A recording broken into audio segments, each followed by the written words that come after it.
This morning, if you are planning a backpacking or a camping trip this weekend, well, proper packing is important. Michael Sobeck joins us with a few tips to help you pack for your next summer trip. Michael, I'm actually going camping this weekend. What do I need?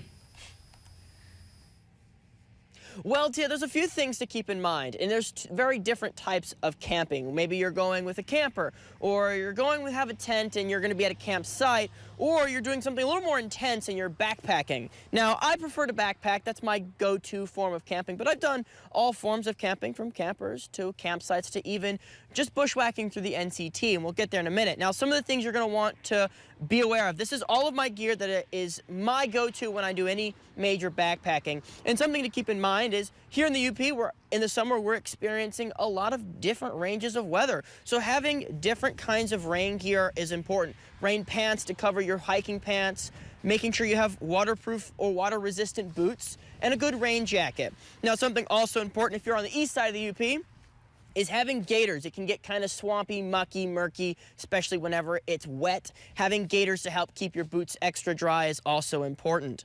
And then, of course, right now, it's a little cooler, a little more damp in the morning, so the temperatures might be lower than you might expect. So having maybe an extra layer. This is a puffy jacket. You can get micro layers that are also great for when you're out on your camping trip. And some of this stuff is great whether you're backpacking or going to a campsite.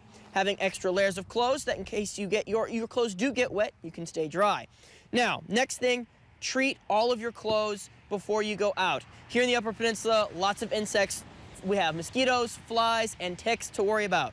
Making sure you have proper, good clothing treatment and bug repellent. Make sure you have bug spray.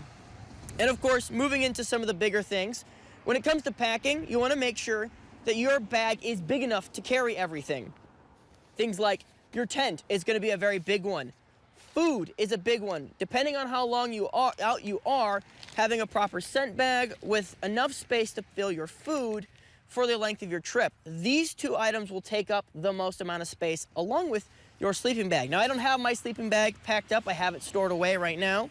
And of course, the sleeping pad. So when you're putting these things in, always start with the biggest item at the bottom, because balance is important. So coming up in our next segment, we'll break down a little bit more of what you need to pack in what order, and of course some recommendations that I would say are great places to go backpacking or camping here in the Upper Peninsula. So it's all coming up in just a few minutes, so definitely stick around. It's back to you in the studio. Thank you, Michael. Those are definitely some interesting tips from somebody who I have never went camping before, besides that one time on UMT, and I didn't know how to Well, take some notes. Right, I just took some notes. Like, I didn't even know you could spray stuff on your clothes to prevent the bugs from coming. I really didn't.